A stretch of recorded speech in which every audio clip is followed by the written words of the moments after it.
क्या आप जानते हो कि बाल अवस्था में किया गया अधर्म या बुरा कर्म अधर्म नहीं कहलाता और ना ही उसके फल स्वरूप कोई दंड मिलता है।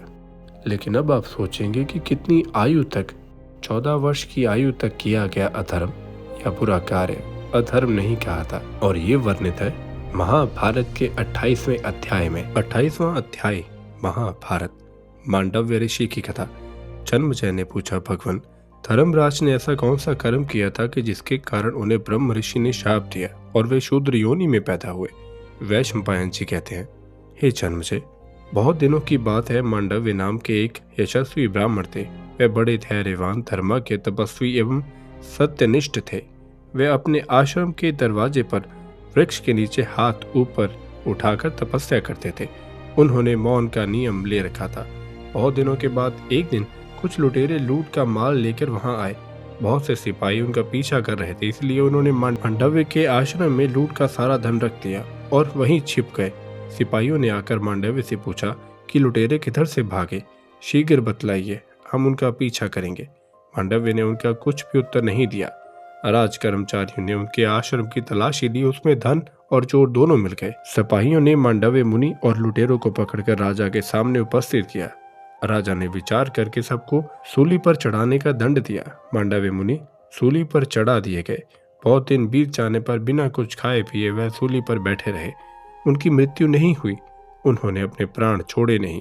वही बहुत से ऋषियों का निमंत्रित किया। ऋषियों ने रात्रि के समय पक्षियों के रूप में आकर दुख प्रकट किया और पूछा कि आपने क्या अपराध किया था? मांडव्य ने कहा, मैं किसे दोषी बनाऊं, यह मेरे ही अपराध का फल है। पहरेदारों ने देखा कि ऋषि को सूली पर चढ़ाए बहुत दिन हो गए, परंतु ये मरे नहीं। उन्होंने जाकर अपने राजा से निवेदन किया।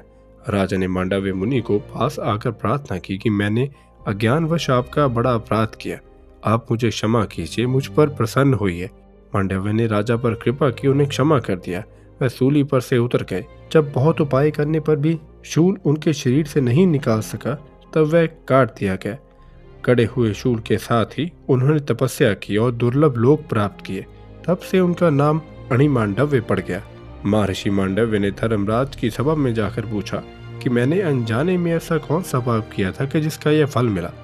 जल्दी बतलाइए, नहीं तो मेरी तपस्या का फल देखो। धर्मराज ने कहा, आपने एक छोटे से फतिंगे की पूंछ में सींग कड़ा दी थी, उसी का ये फल है।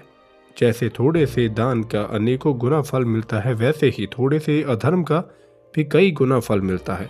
अणिमांडव्य ने पूछा, ऐसा मैंने कब किया था? धर्मराज ने कहा, बचपन में।